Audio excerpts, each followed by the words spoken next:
स्वागत है मेरे प्यारे मित्रों। तो फिर अभी हम जल्दी से इस कहानी को आगे बढ़ाते हैं और आज की शुरुआत में दिखाया जा रहा है स्टडी रूम। जे और जाओ चिऊ ब्लूप्रिंट के आगे बस बैठे हुए होते हैं।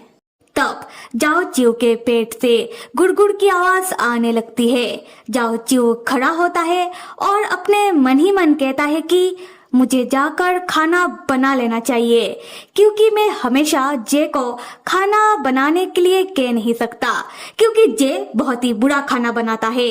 उसके बाद जाओ चिऊ जैसे ही स्टडी रूम से रसोई की ओर जा रहा होता है, तभी जाओ चिऊ के हाईटेक ब्रेसलेट में से जाओ चिऊ को लगता है करंट का झटका। जाओ चिऊ तब खड़ा हो जाता है और अपने मन ही मन सोच रहा होता है कि क्या ये जाओ चिऊ का वहम था या फिर जाओ चिऊ को सच में अपने हाईटेक ब्रेसलेट में से करंट का झटका लगा है। जे जाओ चिऊ को ऐसे खड़ा देखकर अपने मन में कह रहा होता है कि लगता है कि आज भी मुझे ही खाना बनाना पड़ेगा, और जे को अभी तक ठीक से खाना बनाना आता नहीं, इसलिए जे के लिए खाना बनाना किसी सरदर्द से कम नहीं है।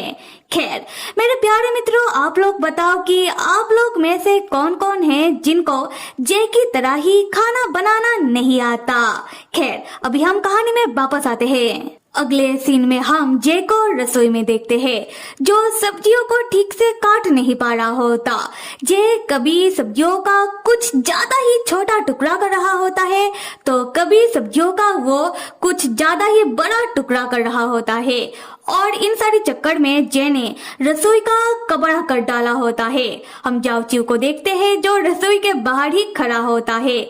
जे तब कहने लगता है कि अब रसोई को पूरा साफ करना होगा। मेरे लिए यही अच्छा होता कि मैं बस सफाई करता।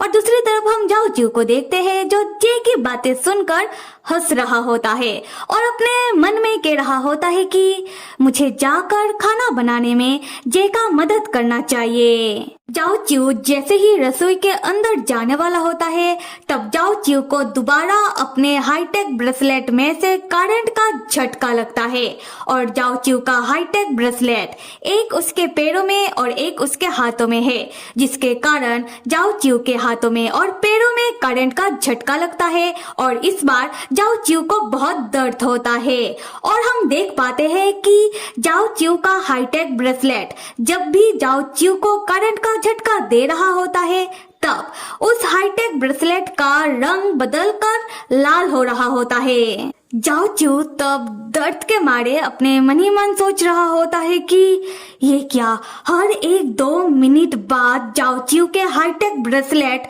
जाओ चिऊ को करंट का झटका दे रहे होते हैं। लगता है कि ये ह्यू का जाओ चिऊ को तकलीफ देने का दूसरा तरीका है। तब जो जे होता है वो जाओ चिऊ की ओर देखता है और बस इतना कहता है कि अरे जाओ चिऊ तब तुरंत अपने मुंह में एक हल्की सी मुस्कुराहट के साथ जैसे बस ये कहता है कि क्या जे का खाना बनाना हो गया। लगता है कि जाओ चिऊ का भूख के मारे उसका ब्लड शुगर गिर ही जाएगा। अगले सीन में हम जाओ चिऊ और जे को स्टडी रूम के कंप्यूटर के सामने बैठा हुआ देखते हैं। जाओ चिऊ तब अपना प्रोग्राम पूरा बना रहा होता है और जे बैठकर बस इतना देख रहा होता है कि जाओ चिऊ कुछ गलत टाइप ना कर दे। खैर तब जाओ चिऊ बहुत ही परेशान लग रहा होता है और अपने मन में सोच रहा होता है कि अगर सब कुछ सही रहा तो जाओ चिऊ अभी ही प्रोग्राम का प्रथम भाग पूरा बना देगा। और जाओ चिऊ जब कीबोर्ड में टाइप कर रहा होता है, तब जाओ चिऊ का ब्रेसलेट का रंग बदलकर लाल हो जाता है और जाओ चिऊ के हाईटेक ब्रेसलेट से जाओ चिऊ को लगता है करंट का झटका। पर इस बार करंट का झटका कुछ ज्यादा ही जोर का था, इतना कि जाओ चिऊ के कलाई में दर्द हो रहा था और जाओ चिऊ अपना हाथ उठा नहीं पा रहा था कीबोर्ड में टाइप करने के लिए। जे देखता है कि जाओ चिऊ अपना हाथ उठा नहीं पा रहा है। ये देखकर जे जाओ चिऊ से पूछता है कि क्या हुआ जाओ चिऊ, क्या तुम्हारे हाथों में दर्द कर रहा है। जाओ चिऊ तब बस इतना कहता है कि कुछ नहीं, और मुझे परेशान मत करो, मुझे प्रोग्राम पूरा करना है। जे तब जाओ चिऊ के हाथों को पकड़ लेता है और जाओ चिऊ से कहता है कि ठीक है, अपना प्रोग्राम पूरा कर लेना, पर इससे पहले तुम अभी थोड़ा आराम कर लो। और जे को जाओ चिऊ के लिए इतना दिल से फिक्र करता हुआ देखकर जाओ चिऊ थोड़ा शर्मा जाता है और जे से कहता है कि ठीक है। उसके बाद हम जे और जाओ चिऊ को रसोई में देखते हैं, जहाँ जे जाओ चिऊ को एक मिल्क का कैन देता है पीने के लिए और जाओ चिऊ से कहता है कि पहले तुम मिल्क पी लो, उसके बाद तुम जाकर प्रोग्राम का दूसरा भाग पूरा कर लेना। जाओ चिऊ जब मिल्क पीने वाला होता है तभी फिर से जाओ चिऊ के हाईटेक ब्रेसलेट में से जाओ चिऊ को जोरदार करंट का झटका लगता है और जाओ चिऊ के हाथों से मिल्क का कैन गिर जाता है और सारा मिल्क जाओ चिऊ के ऊपर गिरता है। जे तब जाओ चिऊ से पूछता है कि क्या हुआ जाओ चिऊ, तुम सच में ठीक तो हो ना? पर जाओ चिऊ इस बात का कोई जवाब देता नहीं और मिल्क गिरने के कारण जाओ चिऊ का टी शर्ट तब खराब हो चुका होता है, इसलिए जाओ चिऊ तब अपना टी शर्ट उतार देता है। जे तब जाओ चिऊ को बिना टी शर्ट के देखकर आंखें फाड़कर जाओ चिऊ को देखने लगता है। फिर जे तुरंत अपना आंखें बंद कर लेता है और जाओ चिऊ से कहता है कि जाओ चिऊ जाओ जाकर पहले तुम खुद को साफ कर लो। जाओ चिऊ कहता है कि हाँ, वैसे भी जाओ चिऊ चिपचिपा हो चुका है, तो जाओ चिऊ अभी जाकर नहा लेगा। खैर, जाओ चिऊ जैसे ही रसोई से बाहर जा रहा होता है, जाओ चिऊ को दोबारा अपने हाईटेक ब्रेसलेट में से करंट का जोरदार झटका लगता है, जिससे जाओ चिऊ दर्द के मारे इस बार तो लंगड़ाने लगता है। ये देखकर जे जाओ चिऊ से पूछता है कि रुको जाओ चिऊ, तुम्हारे पैरों में क्या हुआ? जाओ चिऊ तब जैसे झूठ कहता है कि असल में बहुत पहले जाओ चिऊ के पैरों में एक बार चोट लग गया था और तब से सीजनेबल जाओ चिऊ के पैरों में दर्द होता है। और फिर जाओ चिऊ अपने मन ही मन कह रहा होता है कि अरे ये क्या, ये जो बिजली का झटका है ये समय के साथ और बढ़ रहा होता है और बहुत ही जोर से लग रहा होता है। दूसरी तरफ जे जो जाओ चिऊ को ऐसा लंगड़ाता हुआ देखकर पीछे से आकर जाओ चिऊ को अपने बाहों में उठा लेता है और तब जाओ चिऊ चौंक जाता है। जे जाओ चिऊ से कहता है कि जाओ चिऊ के पैरों में दर्द हो रहा है ना, तो जे बस जाओ चिऊ को उठाकर बाथरूम तक छोड़ने जा रहा है। और अब जाओ चिऊ कुछ ज्यादा ही शर्मा जाता है। फिर जाओ चिऊ जैसे कहता है कि जे जो ऐसे जाओ चिऊ को अपने बाहों में उठाकर चल रहा है, अगर क्या हो कि जाओ चिऊ को जे का आदत लग जाए और अगर क्या हो कि जाओ चिऊ को फिर कभी उसके पैरों में दर्द करे और तब जे वहां नहीं हो, तब जाओ चिऊ क्या करेगा? ये सुनकर जे शर्मा जाता है, इतना कि जे कुछ बोल ही नहीं पाता। दूसरी तरफ जाओ चिऊ जो अपने मन में कह रहा होता है कि जे एक अच्छा इंसान है। हाँ, जे थोड़ा अजीब है, इसको ठीक से खाना बनाना भी नहीं आता, फिर भी जे बुरा नहीं है और ऐसे अच्छे इंसान को कोई तकलीफ उठाना नहीं चाहिए। खैर, अगले सीन में हम देखते हैं कि जे जाओ चिऊ को बाथरूम में लेकर आता है और बाथटब के सामने बिठाते हुए पूछता है कि क्या जाओ चिऊ खुद से नहा पाएगा? जाओ चिऊ कहता है कि हाँ वो नहा लेगा और जे अभी तुम बाथरूम से दफा हो। जे तब बाथरूम से बाहर चला जाता है और दरवाजा बंद कर देता है। जाओ चिऊ तब अपने मन ही मन सोचने लगता है कि जे इस अपार्टमेंट में फंसकर नहीं रह सकता। जाओ चिऊ को जो भी करना है जल्दी करना होगा, वरना कहीं ऐसा ना हो कि जे अपनी आखिरी दम तक इस अपार्टमेंट में ही फंसकर रह जाए। उसके बाद जाओ चिऊ जैसे ही खड़ा होता है नहाने के लिए, तब जाओ चिऊ के हाईटेक ब्रेसलेट में से जाओ चिऊ को दोबारा जोरदार करंट का झटका लगता है, जिससे जाओ चिऊ का बैलेंस डगमगा जाता है और जाओ चिऊ गिरने वाला होता है। पर जाओ चिऊ सामने की बेसिन में अपना हाथ रखकर खुद को गिरने से बचा तो लेता है, पर बेसिन में रखा हुआ उस तरह से जाओ चिऊ का हाथ कट जाता है। जाओ च्यू तब दर्द के मारे जोर से चिल्लाने लगता है। जाओ च्यू का आवाज सुनकर जे दौड़ता हुआ बाथरूम के अंदर चला आता है और जाओ च्यू के हाथों से इतना खून बहता हुआ देखकर जे खुद बहुत ज्यादा परेशान हो जाता है। जे तब सामने उस तरफ पड़ा हुआ देखता है।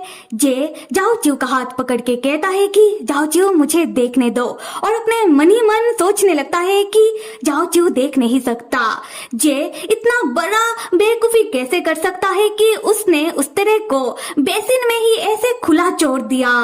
जाओ च्यू तब अपनी नम आंखों के साथ कह रहा होता है कि जाओ च्यू का हाथ कट गया और जाओ च्यू को इतना दर्द का आदत नहीं है। अब जाओ च्यू कीबोर्ड में कैसे टाइप करेगा और जाओ च्यू प्रोग्राम को कैसे पूरा करेगा। खैर फिर हम देखते हैं कि जे जाओ च्यू को कमरे में लेकर आ रहा होता है। जाओ च्यू जे से कह रहा होता है कि हम एक काम कर सकते हैं। जाओ च्यू जे को बता देगा और जे कीबोर्ड में टाइप कर देगा। जे तब जाओ च्यू से कहता है कि जाओ च्यू मैंने तुमसे कहा ना कि प्रोग्राम बाद में भी बनाया जा सकता है, वैसे भी प्रोग्राम तुमसे ज्यादा जरूरी तो नहीं है ना, और तुम ज्यादा मत सोचो। मुझे लगता है कि हमें थोड़ा इंतजार कर लेना चाहिए, पक्का हमें कोई ना कोई आकर बचा लेगा। उसके बाद जे जाओ च्यू को बिस्तर में बैठाता है और दवाई वाला बॉक्स ढूंढने लगता है। जाओ च्यू अपना घायल हाथ पकड़ के जैसे कह रहा होता है कि अगर हमें ढूंढने के लिए कोई नहीं आया तब क्या होगा। जे जाओ च्यू से कहता है कि देखो जाओ च्यू, तुम मुझे जितना आम समझते हो उतना आम इंसान में नहीं हो। मुझे पक्का लोग ढूंढ रहे होंगे और ढूंढते हुए यहाँ हमें बचाने के लिए जरूर आ जाएंगे। उसके बाद जे जाओ च्यू के हाथों में दवाई लगाने लगता है। तब जाओ च्यू कहता है कि पर जे कहता है कि कोई पर नहीं, मुझे पक्का यकीन है कि कोई ना कोई सामने के दरवाजे को तोड़ता हुआ अंदर आएगा हमें बचाने के लिए। जाओ च्यू कहता है कि अच्छा ठीक है, मैं भी यही आशा करता हूँ, पर फिर भी जे। दूसरी तरफ जे जो जाओ च्यू के हाथों का घाव देख रहा होता है और बहुत ही परेशान होता हुआ मन ही मन कह रहा होता है कि जाओ च्यू का हाथों का घाव बहुत ही गहरा है, इतना कि जाओ च्यू का हड्डी तक दिखाई दे रहा है। ये घाव सिर्फ सिलाई से ही ठीक हो सकता है। उसके बाद जे बहुत परेशान हो रहा होता है, ये सोचकर कि काश कोई दूसरा रास्ता होता जिससे जाओ च्यू के घाव को अभी से ही किया जा सकता। फिर जे अपने कांपते हुए हाथों से जाओ च्यू के घाव में बहुत सारा दवाई लगाने लगता है। उसके बाद जे जाओ च्यू के घाव में बहुत सारा पट्टी कस के बांध देता है, जिससे जाओ च्यू को दर्द हो रहा होता है। जे किसी छोटे से बच्चे की तरह कहता है कि कोई बात नहीं जाओ च्यू, देखना अभी तुम्हारा दर्द उड़न छू हो जाएगा। तब जाओ च्यू कहता है कि दर्द कम होने के लिए जाओ च्यू को लगता है कि पेन किलर लेना होगा। तब जे खड़ा होता है और कहता है कि अच्छा ठीक है, तुम यही रुको, मैं पेन किलर ढूंढ कर लेकर आता हूँ। जाओ च्यू तब परेशान होता हुआ मन ही मन कह रहा होता है कि जाओ च्यू के लिए सबसे ज्यादा जरूरी है ह्यू से आजाद होना। कब आएगा वो आखिरी दिन जिस दिन जाओ च्यू ह्यू से आजाद हो जाएगा हमेशा हमेशा के लिए। खैर उसके बाद हम देखते हैं कि जे दवाई लेकर आता है और जाओ च्यू को देता हुआ कहता है कि मुझे पेन किलर मिल गया है, तुम खा लो, तुम्हें थोड़ा राहत मिल जाएगा। और अपने मन में कह रहा होता है कि बस और कुछ दिन इंतजार कर लो। यहाँ से सीन शिफ्ट होता है। हम देखते हैं कि रात के 11:30 बज रहे होते हैं। जे और जाओ च्यू सो रहे होते हैं और तभी जाओ च्यू के हाथों के घाव में दर्द होने लगता है और जाओ च्यू जाग जाता है और उठकर बैठ जाता है और अपने मन ही मन सोचने लगता है कि जाओ च्यू को बहुत ही दर्द हो रहा है। लगता है कि पेन किलर ने काम नहीं किया, लगता है कि एक और दवाई लेना ही होगा। और ठीक तभी ही जाओ च्यू के हाईटेक ब्रेसलेट में से जाओ च्यू को जोरदार करंट का झटका लगता है और जाओ च्यू को और ज्यादा दर्द होने लगता है, इतना कि जाओ च्यू के मुंह से चीख निकल आता है। तब जे का भी नींद टूट जाता है। जे फिक्रमंद होता हुआ जाओ चिऊ से कहता है कि क्या हुआ जाओ चिऊ। जाओ चिऊ कहता है कि अरे जे तुम जाग गए। जे तब लाइट का स्विच ऑन करता हुआ कहता है कि बताओ जाओ चिऊ क्या हुआ है। जाओ चिऊ कहता है कि वो असल में जाओ चिऊ को एक और दवाई लेना था। जे कहता है कि नहीं जाओ चिऊ, ये तुम्हारे सेहत के लिए अच्छा नहीं होगा, तुम एक और दवाई नहीं ले सकते क्योंकि तुमने अभी ही दवाई खाया है। जाओ चिऊ तब दोबारा बिस्तर में लेट जाता है और तभी ही जाओ चिऊ के हाथों के हाईटेक ब्रेसलेट से जाओ चिऊ को लगता है जोरदार बिजली का झटका और तब दर्द से जाओ चिऊ की आंखें बड़ी बड़ी हो जाती है। जाओ चिऊ तब अपने मन ही मन सोचने लगता है कि अरे ये क्या बिजली का झटका और ज्यादा बढ़ गया है। खैर तब जाओ चिऊ जैसे कहता है कि हे जे, एक काम करो, मुझे रातों की परियों की कोई कहानी सुनाओ।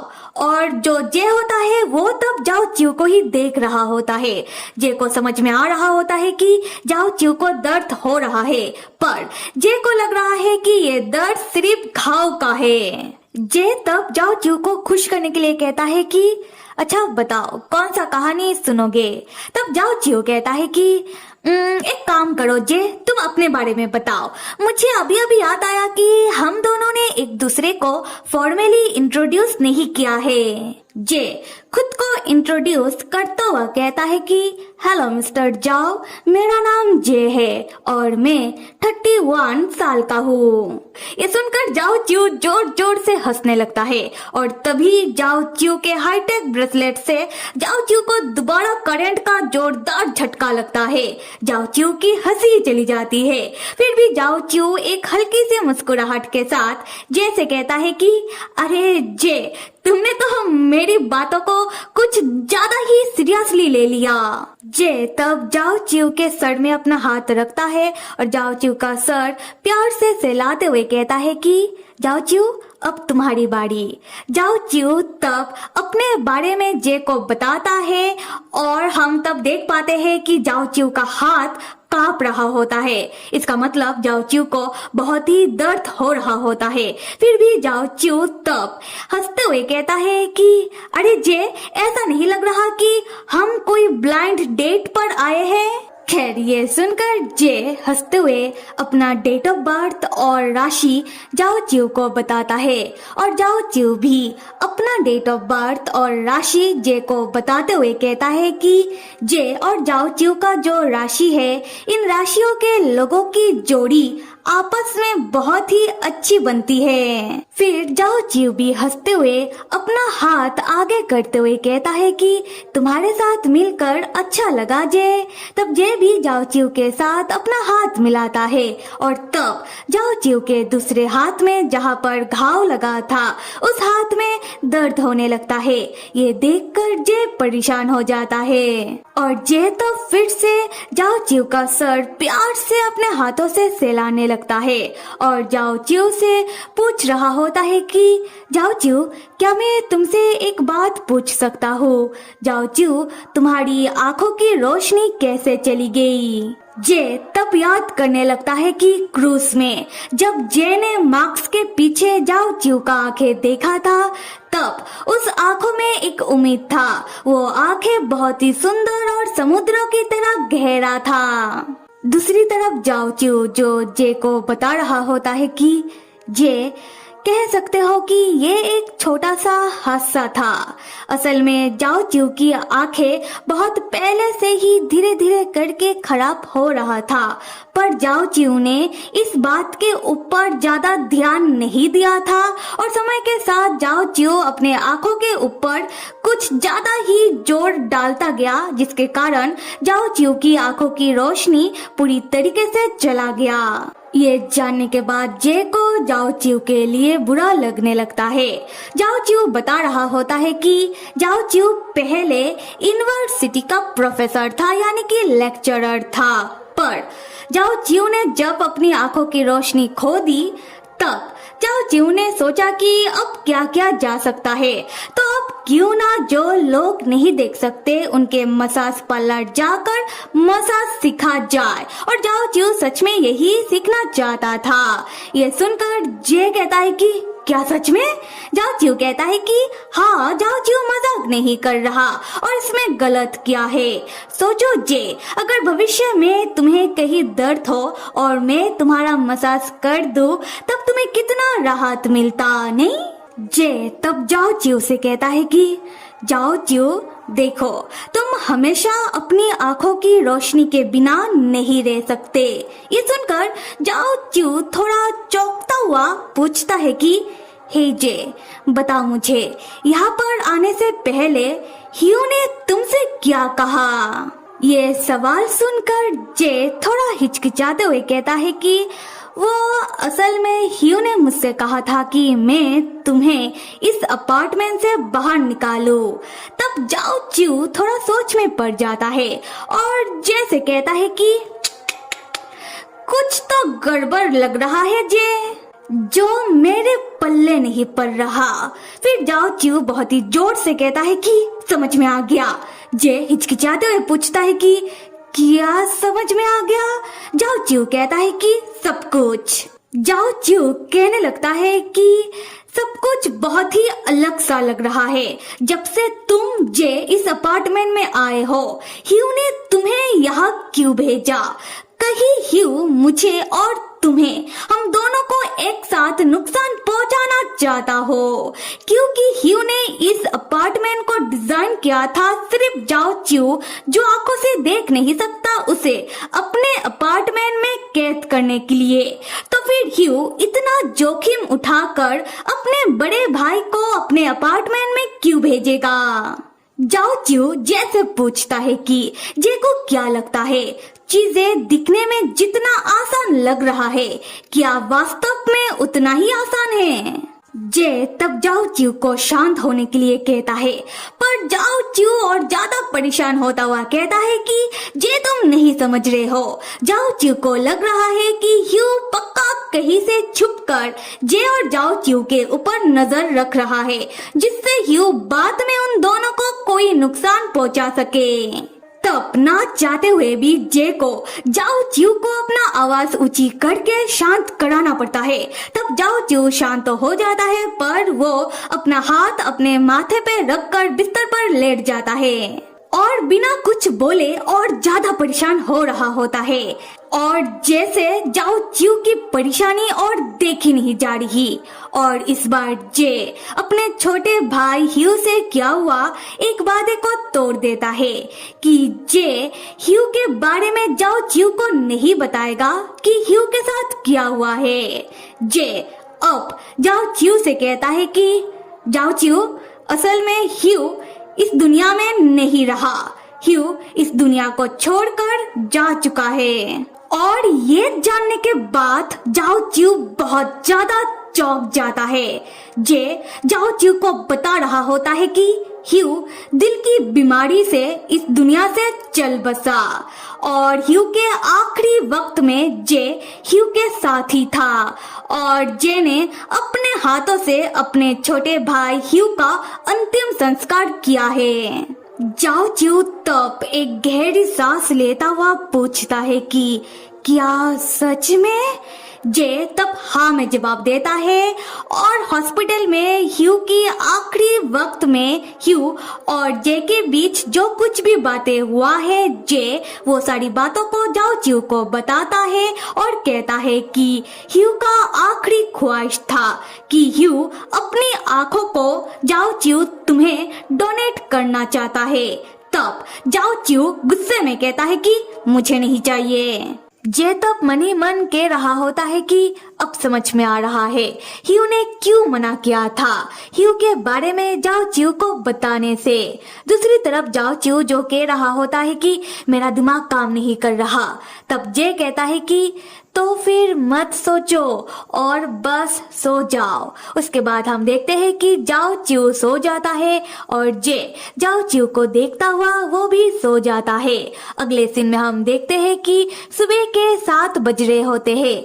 जे का नींद टूटता है और जे देखता है कि जाओ चिऊ तो बिस्तर में बैठा हुआ होता है। जाओ चिऊ तब सोच रहा होता है कि जाओ चिऊ की हाईटेक ब्रेसलेट की बिजली के झटके के कारण जाओ चिऊ पूरी रात सो नहीं पाया। जाओ चिऊ बस मुश्किल से 2 घंटे ही सोया है।